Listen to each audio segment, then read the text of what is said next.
Tutto comincia nel 1946 con quello che è stato chiamato il Codice di Norimberga, che si apre con queste parole: il consenso volontario del soggetto umano è assolutamente essenziale. Forse lette oggi queste parole appaiono o possono apparire del tutto ovvie. Sappiamo che non si può prescindere dal consenso. Qualsiasi anche limitato intervento sul nostro corpo ci obbliga a firmare un consenso al trattamento, si va dal medico, si va dal dentista. Invece allora questa fu una vera rivoluzione, perché fino a quel momento la persona era oggetto del potere medico, era oggetto del potere politico, e la scoperta dei drammi che potevano essere prodotti da questa soggezione al potere altrui li scopriamo negli anni del nazismo. Il Codice di Norimberga si chiama così non con riferimento al processo ai politici nazisti, ma con riferimento ai medici nazisti.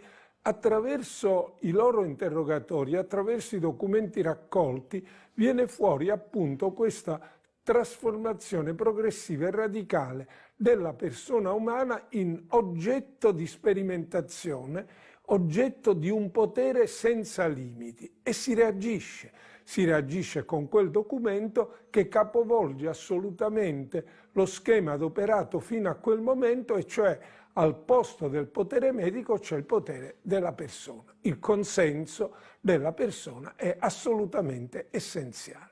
Si è detto che in quel momento nasceva un nuovo soggetto morale. L'espressione non è eccessiva, perché il soggetto morale si ha quando una persona è in condizione di decidere per sé e non è soggetta al potere degli altri.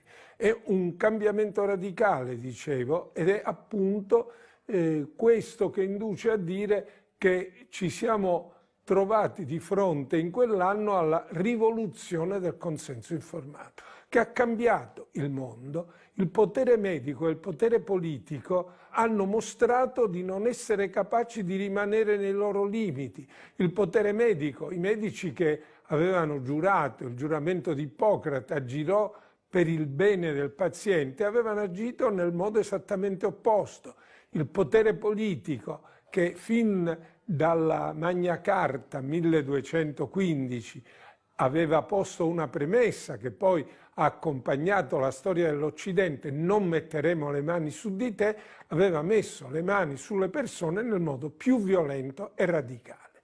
Dunque quel modo di affrontare le questioni del rapporto tra le persone e i poteri esterni aveva mostrato il suo fallimento drammatico, e il capovolgimento della prospettiva ce lo dimostra, ed è un capovolgimento di prospettiva che poi troverà nel primo articolo della legge fondamentale tedesca, della Costituzione della Repubblica tedesca, 1949, troverà la sua affermazione esplicita, che quella Costituzione si apre con le parole «la dignità umana è inviolabile», che sono le parole che saranno poi riprese nel 2000 dalla Carta dei diritti fondamentali dell'Unione Europea. Possiamo dire che in quel momento si verificano due grandi rivoluzioni: la rivoluzione del consenso informato e la rivoluzione della dignità, che mettono la persona al centro dell'attenzione